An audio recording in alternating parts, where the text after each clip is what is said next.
Continuamos con la última parte del capítulo número 2, que corresponde a vibración forzada general, excitación tipo random.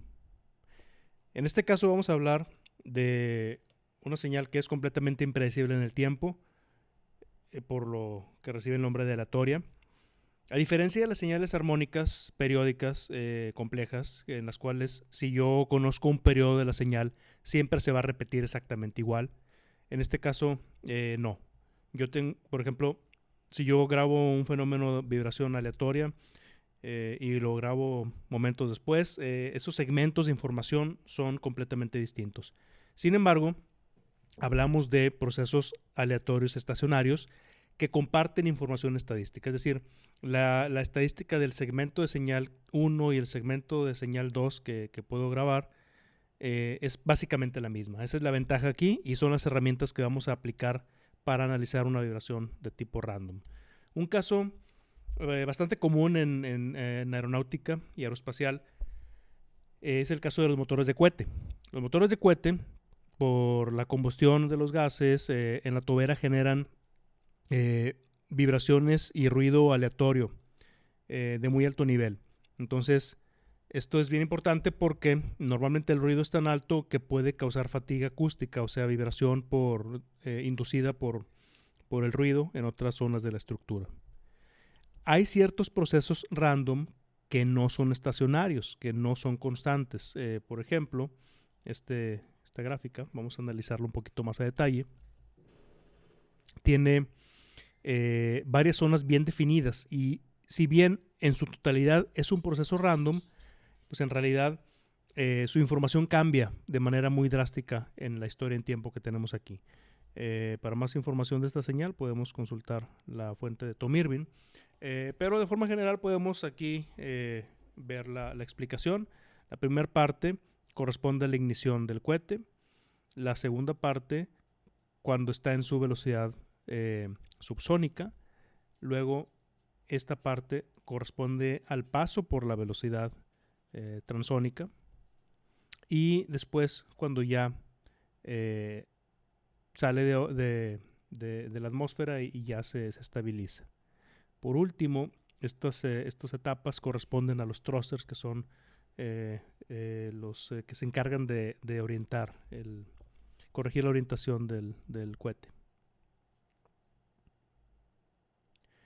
Ahora bien, recordando un poquito de los conceptos, porque esto ya lo vimos antes, para vibraciones random, por ejemplo este caso de este segmento de vibración random estacionaria, pues recordemos que tenemos la amplitud media, la amplitud media promedio, que es el área bajo la curva, la amplitud media cuadrática, que es el área bajo la curva del cuadrado de la señal, y la raíz media cuadrática, que es la raíz del anterior, ¿sí?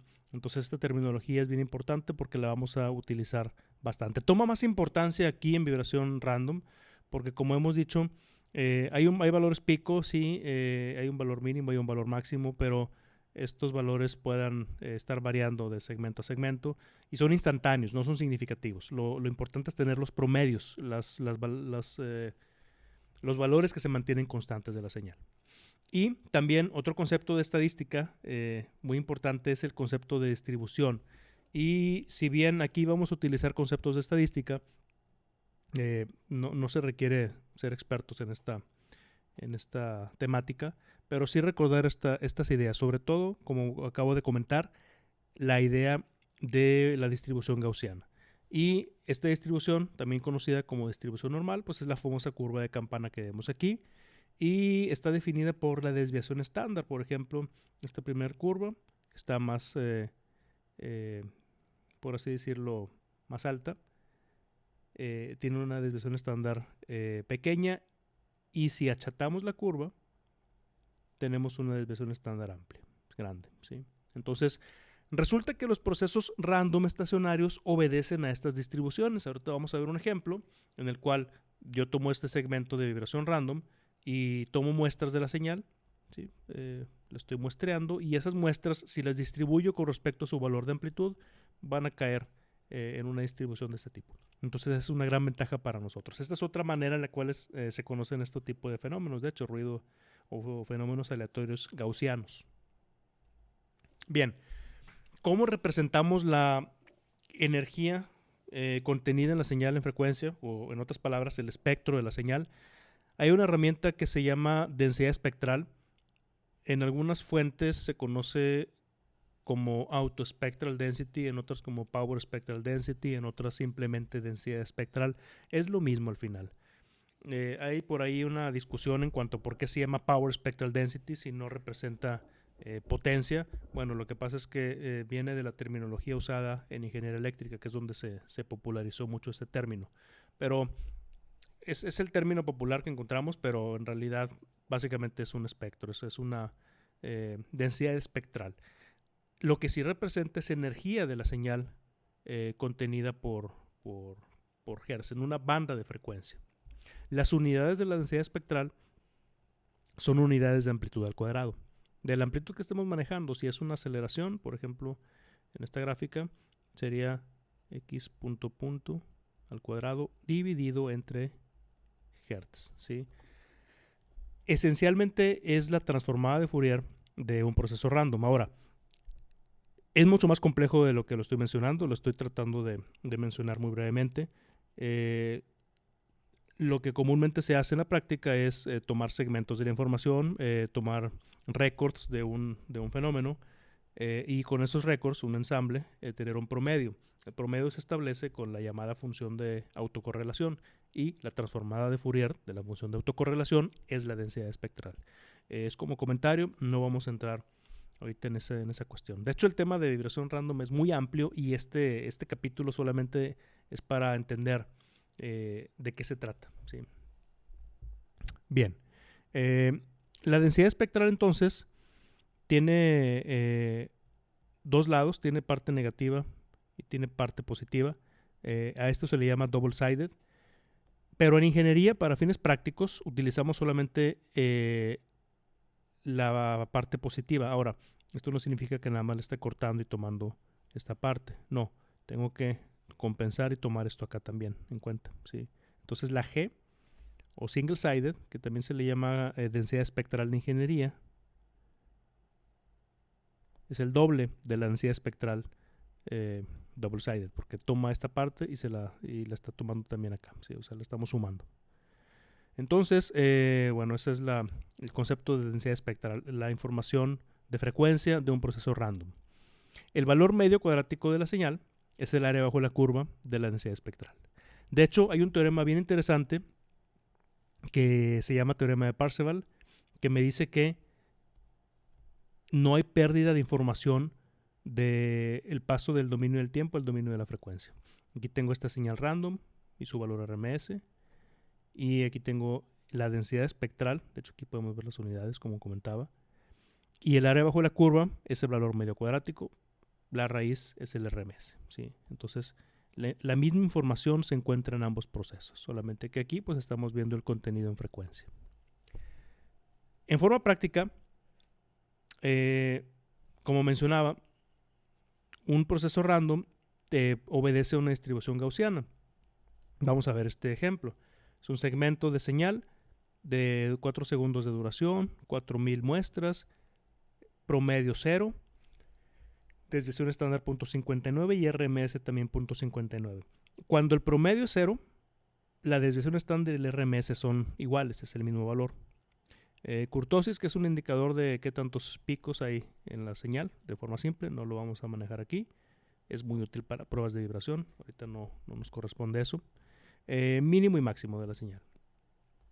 Si yo distribuyo las muestras de esta señal, las 4000 muestras, por sus valores de amplitud, voy a ver que obedecen a la distribución normal o gaussiana.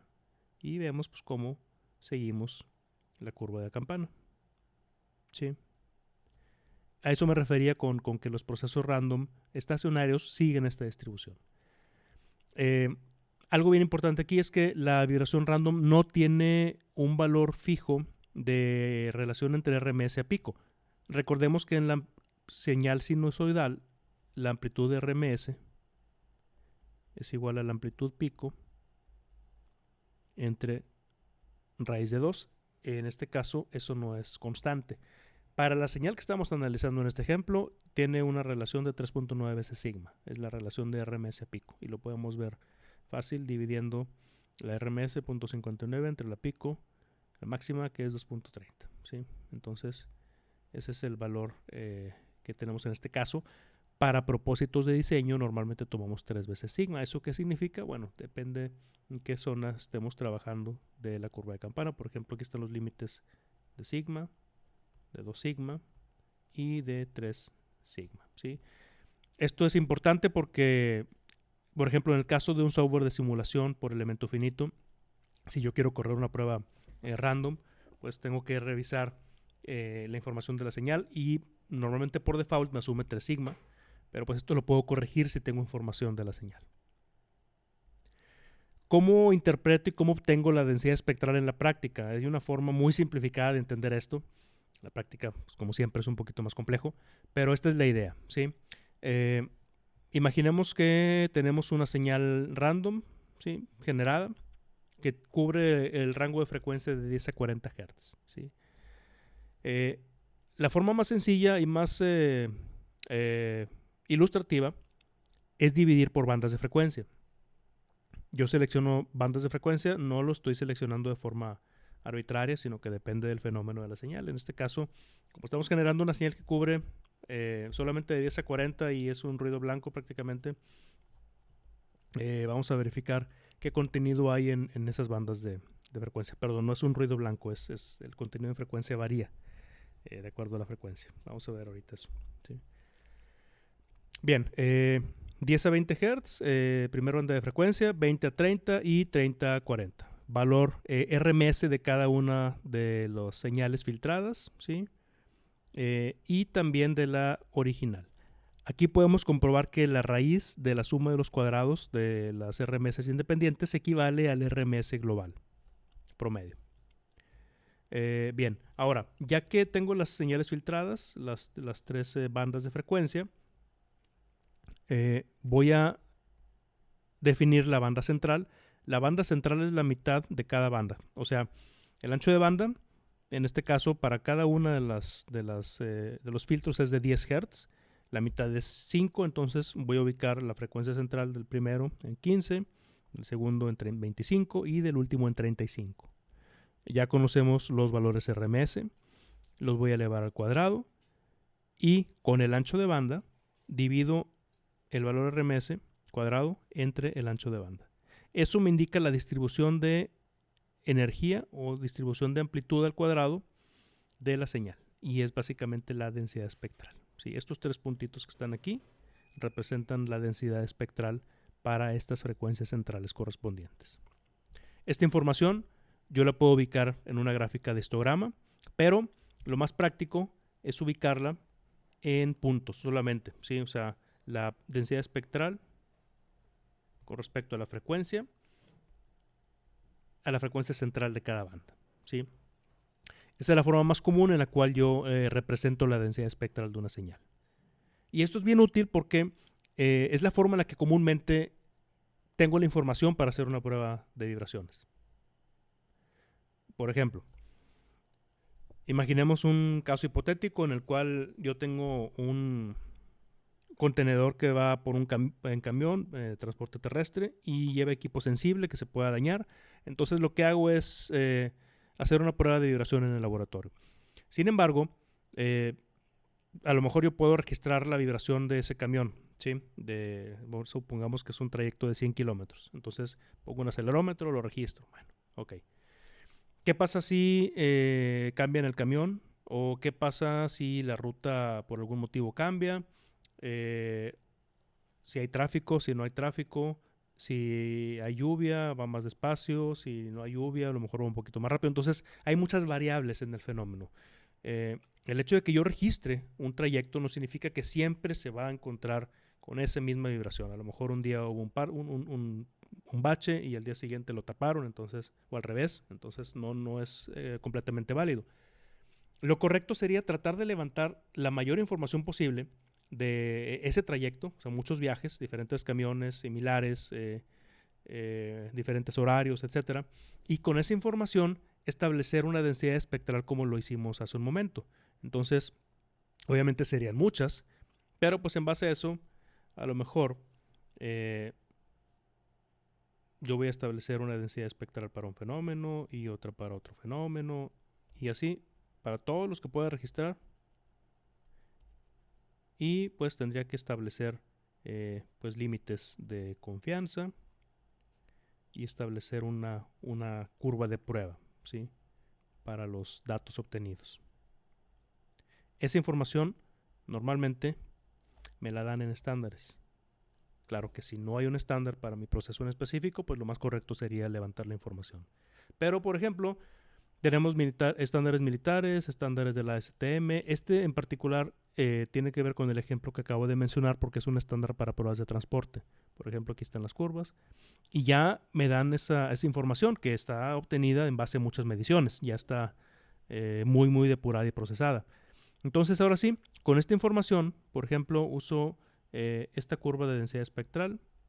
Esa información de densidad espectral la alimento en una tablita, así tal cual como lo vimos hace un momento, a un sistema de pruebas vibratorias, al sistema de control que va a enviar la información a un shaker electrodinámico que genera la vibración de tal forma que va a replicar la información contenida por la densidad espectral. Hay que tener cuidado aquí, no va a replicar el fenómeno preciso, sino que va a generar una señal que tiene toda la información de amplitud y de frecuencia que pudiera tener ese universo de registros, ¿sí? O sea, es un equivalente, se está respetando la información de frecuencia y de amplitud, pero hasta ahí. Entonces es una forma de hacer las pruebas más rápido. De hecho, se puede escalar guardando, claro, ciertas precauciones, se puede aumentar la amplitud y eso pudiera significar que la prueba va a ser un poquito más corta. En vez de 1 hora de transporte, a lo mejor va a representar 1 hora y media. Claro, hay que tener cuidado con esto porque no es una relación lineal. Pero bueno, esa es la idea de las pruebas de vibración. Entonces, esta es una de las principales aplicaciones de la densidad espectral. Al menos en la práctica es de lo más importante. Por eso es importante pues, entender qué es la densidad espectral, cómo se obtiene y de dónde vienen estas curvitas, porque luego nos toca hacer una prueba o una simulación por elemento finito y tenemos una de estas curvas y no sabemos de dónde viene. Bueno, pues esta es la idea principal. Bien, este es el primer segmento de este capítulo, bueno, de esta sección del capítulo, y el siguiente va a tratar sobre la respuesta de sistemas de un grado de libertad a vibración tipo random. Muchas gracias.